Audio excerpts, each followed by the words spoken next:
Alright, Captain's Log, June 10th, 2022.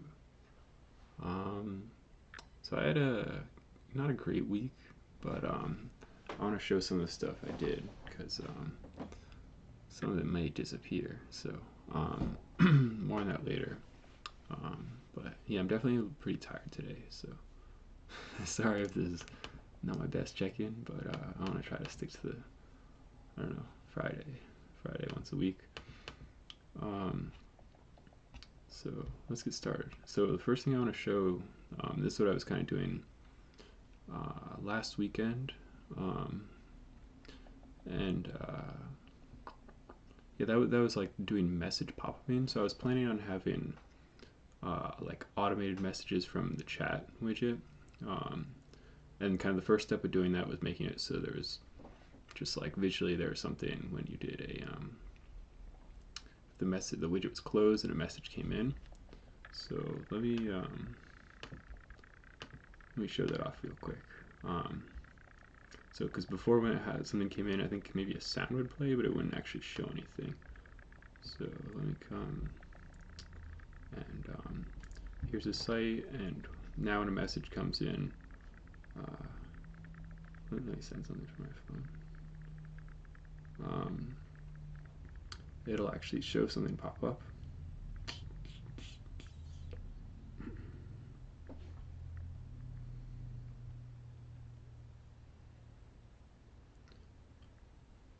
So hello live stream. So you can see that shows up, which it's pretty nice. I spent a little time doing a little speech bubble there, and right now it just replaces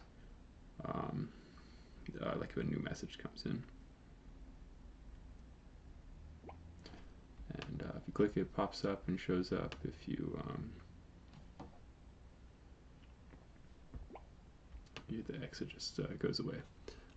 So it's pretty slick. I think I like how that came out. So yeah, we'll see, I guess, how I feel about that, but it's definitely good to have here for when it's closed, and it's definitely necessary if you want to do like scheduling triggers for messages. So let me come big.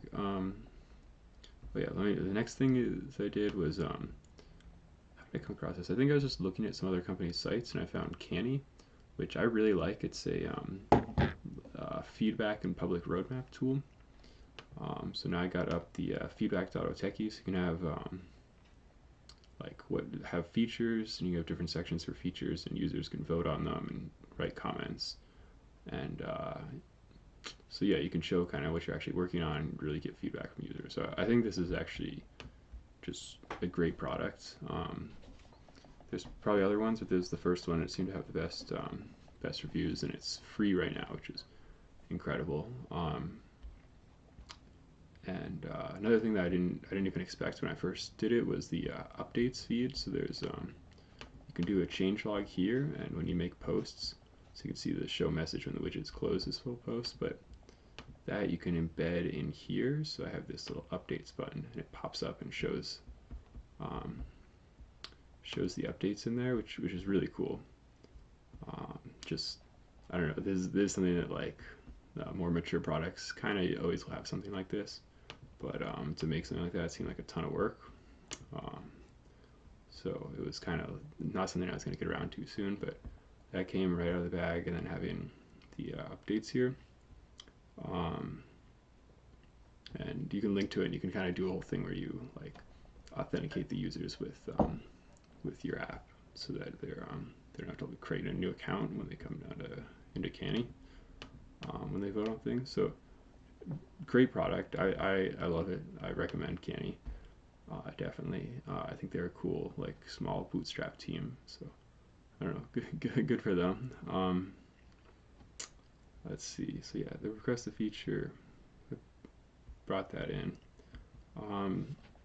So really, I guess after getting that, I kind of realized like I really need to be reaching out to people and starting to talk to basically do more marketing, because it's like I was maybe trying to wait and have like Otechie convert more, and I was trying to build kind of like the widget for myself for just on the Otechie site here, because because like I have some amount of traffic, and I was hoping to have that little pop up come up and actually convert more people by starting the conversations. Um, so I was experimenting. I didn't have the pop up go yet. I was experimenting with like doing Reddit ads. Spent like I don't know $10 or something small to get a few clicks from there.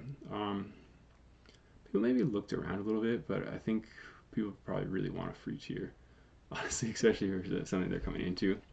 And it basically it's tough with these widgets because oh, actually, first I want to talk about the visitors. Um, I think I signed up for like an SEO tool like Ahrefs, which seemed good. I didn't dig into it too much because right now I don't really care about SEO. But I was just kind of playing around, and it was giving me a ton of traffic to, which was kind of spamming my visitors channel. It's like this Ashburn. Let me see if I'm sure.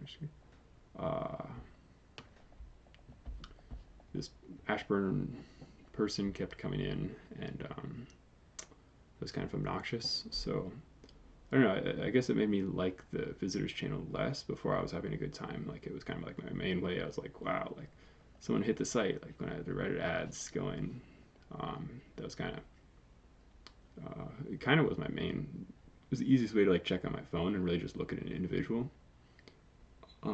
I probably if I was to keep that, I would definitely need to uh, deal with bots or crawlers better. There might be some way I can check on a I don't know, on like the tag. I think the bots are supposed to at least label themselves as long as they're like white hat bots. So I could probably do that and filter those out. And I think that'd be necessary if I was going to keep that. I'm not sure. Like I was thinking before that you'd have someone there and you'd be able to like really reach out to them, like as you could watch them doing stuff on your site and really like trigger interactions. I think so. That maybe would be useful, and but honestly, having automated triggers maybe really does most of what you need. It's just that would be like for the things you haven't figured out what automation you want yet. If you're really like watching someone there, um, but I think generally the problem with this, it's really kind of needing to be available and have someone there all the time, and that's really kind of more tailored towards like live support for which these widgets are typically built for, rather than like so if someone's doing freelancing, they're not going to want to be just sitting there and like messaging other site visitors manually. Um, so I'm not sure about that feature, and the so yeah, I think this brought me to somehow I was looking into like what other things can integrate with Slack, and I was looking at crisp.chat, and I really like their product actually. They do all sorts of, you can like call and like control the other person's screen through the widget, and it does integrate with Slack. It's I guess and they have a free tier, which is pretty incredible. So they're in France, and I like what they're doing a lot. Um, so I was feeling kind of bad after I saw that. Um, I don't know. I think like it probably well, it's definitely a better live chat tool. I think if someone really wants to be doing everything from Slack, it's like that's not really the main way people seem to work with Crisp. That's kind of like it's almost like a different add-on. Um, but I guess it's really maybe looking at just like the widget space and being like, oh, like, it is a crowded space. There's a lot of people here, and is this really something like I know there's way more features that can be made around this, and that was kind of my idea was like getting in and then with something pretty simple and then trying to figure out like how do I tailor this for agencies and freelancers specifically. Um, so yeah, I guess trying to find the best like foot in the door and then being able to actually get more feedback from real usage and figure out what people really want, and how it can be a more specific tool for that market.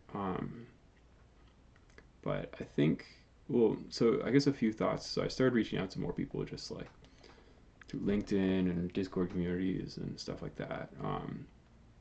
And Well, one thing that someone said that kind of stuck out to me was that he didn't want to be creating the expectation of instant responses, um, which I think is something that's nice about the contact us forms or like an email. It's like it's kind of known that it's going to take a little while to respond. So I think, yeah, wait, let me see. Yeah, I think the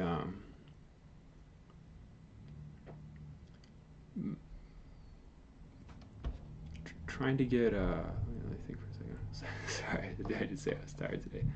Uh,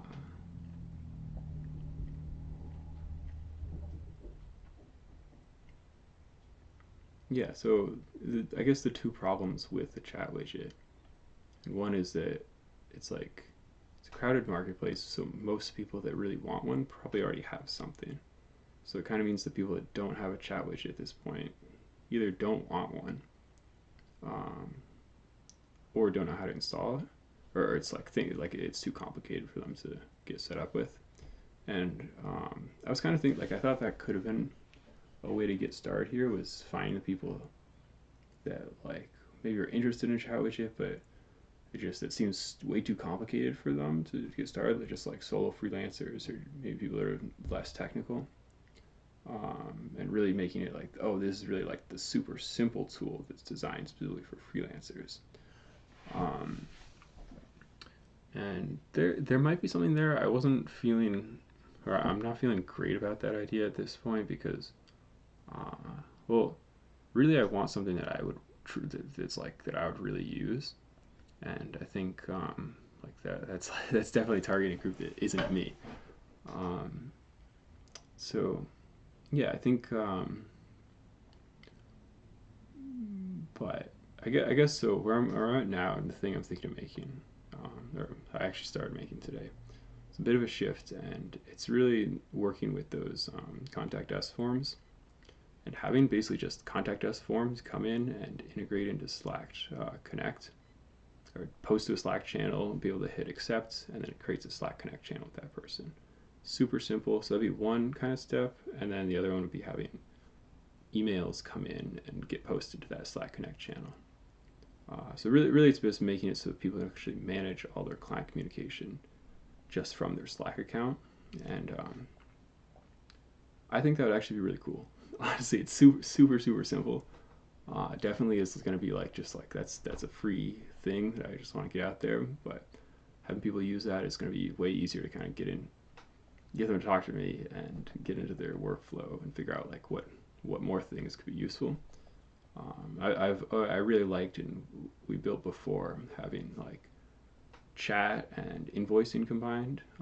So I really like the idea of somehow bringing like Stripe invoicing where you can create subscriptions and invoices inside the chat. And it's kind of like that could maybe be a premium feature that gets brought in if I can get people using just kind of this like contact us form and email into Slack Connect, like onboarding tool.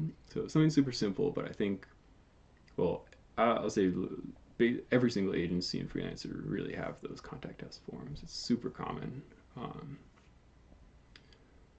especially once it's multiple person teams having an email, and then it makes it so it needs to be an email back and forth, and then they're going to move it to a chat where they're going to lose that context. So I think there could be something there. It's super simple, and it's definitely which is good because it gives it kind of room to expand, and I think it fits into the workflow really nicely actually. So I'm excited about it now. It took me a little bit, and I was feeling not great this week because I was kind of like, man, these other ones are pretty good. And I have like a free tier, and the I don't know, just reaching out to people kind of sucks if you're not getting as many responses you want. So um, yeah, I think, but yeah, the other weakness of the chat widgets is especially aesthetic. Just they can be kind of not a great vibe. People are used to having to close those auto pop-up messages, which I know I was just talking about doing. Um, so I think that's something that really, especially these high-end agencies, really don't want to do is give off like negative spammy vibes. Um, So I think that's maybe not a tool they would use just because like they don't want to do that spamminess. They don't want to like seem like they're badgering you and whatever with it. It's kind of like they're gonna really like present themselves, and if people are interested, they're gonna go to the contact us page, and it's a little bit more. It's I guess a little bit more friction, but maybe it's okay because it filters out some of the people they don't want to hear from, and I've seen that when I was working with Nuxt, and kind of if I'd reduce the friction too much, you just get people being like, just like really low quality like intro messages, and it's kind of like, like do we have to talk to this person? Like they just be like, hi, like can you help me? And it's like, come on, like you need to put a little bit more effort into that. This you're gonna have whatever. So yeah, I guess the friction around this getting started is something that I definitely thought about a lot because when I was working with Nuxt, they wanted a lot of friction actually because they had a ton of website traffic and they really didn't want to hear from people unless they're going to be good clients. So with them, it was like we'd take upfront payments or put like holds on people's credit cards, to even start the conversation, which definitely filtered out some good clients too who couldn't use a credit card or whatever. But for them, it was kind of working at least because it was able to filter people out. So I guess it was like I was kind of going the opposite direction, whereas there was like take a lot of traffic and really filter it out to high quality clients, and just trying to go to like really like like engage your visitors and really like convert them is like really trying to get more people to interact. But I mean it definitely is the case where it's hard with this, where like the high quality ones are probably going to go through and figure out how to contact you if they're really committed and whatever, and it's like kind of the easier you make it, you maybe get some more good ones, but you're also getting a lot of I don't know, just random junk like spam stuff. Um, so yeah, we'll see. But I guess I'm not sure that like a good number of consultancies and freelancers have these live chats, but not a ton of them, which is kind of was one of the reasons I was working on this. I was kind of like, oh, like not all of them have this yet. Maybe that's because no one's really been like, this is the one that's meant for you. Um, but I'm not sure they're all gonna want they're all gonna want it. And there's a few, and it was kind of like, oh, can I get just like really do good marketing and get that few and build a business with that? And probably, um, but ultimately, I want to be making a product that I really want to use and I'm like proud of. And maybe it's just a bad marketer or something, but that's definitely how I go about doing this. So I'm not sure, and I think if someone really wants a chat widget at this point, like this probably isn't their best option right now. So yeah, that kind of sucks, but yeah. So we'll see. But I think this is option is really interesting, and I don't know. I think there's definitely things around like doing these cross app communication potentially too is another thing that maybe like something's premium. It's like, oh, people could just like, oh, they go through a link and it sends them an email where they can connect their Teams account, and then you have a connected channel. That'd be really cool. Or they basically select like how they want to communicate with you, and you can communicate with all your clients from just your Slack workspace. Um, I think that would be cool. I think a lot of people would like that. But I think the first step is really just like this form submission and then maybe the email forwarding, just to make it's like the start of doing kind of omni-channeling for agencies and freelancers from Slack. But yeah, so we'll see. I think it's interesting to kind of shift and potentially get rid of some of the work I've done and go for something super super simple. But simple really is good. I mean, it's easy to understand, and I don't know. I maybe it's kind of surprising how many like like there really are like form products out there that it's interesting. And I was looking at like an agency that actually had a like they were just like they had a SaaS product and it was just like a form submission thing, and they were charging for they didn't even have any free tiers. Which, um, so yeah, I think having that fits naturally. Uh, I don't know. I'm excited about that. Um, I didn't talk about the Slack Frontiers. This is just this morning. I was on LinkedIn and I saw like, oh, Slack is doing a conference in New York on June 22nd. I was like, oh, and it's free. Which is pretty sweet. So I was like, man, I definitely need to go there. Because well, one thing, there's gonna just be companies, probably agencies that use Slack, and great place to meet potential clients and talk to people about that. Learning more about just Slack app development. There's definitely parts of it that I haven't learned much about. Um, I'm still kind of I like using like the webhooks, and I haven't moved to like using their newest tool for that. And I'm probably want to look at more into like doing these block building interface things. But I guess also I want to get to meet some people at work at Slack, because one is to go through the approval process. Like right now, there's a little warning kind of banner at the top when someone's um, installing Oteki to their workspace. And right now they say, like it says on their thing, it takes 4 to 6 weeks to approve. And I was like, man, my application better be good, because that's a long time. And I'm probably gonna change what permissions and stuff I want within that time. So I don't know. Maybe it'd be nice if there's a way to get through that faster, or at least talk to people more about it. Um, so honestly, it's basically the perfect whatever. So it's in a couple weeks, and I'm hoping I can have something good live at that point. Um, so yeah, hopefully next time I talk to you, I'll be able to show off what I've done with that. And I don't know. Thanks for watching. As always, like the video, please, and subscribe, and we'll keep chugging along. All right, I'll talk to you later.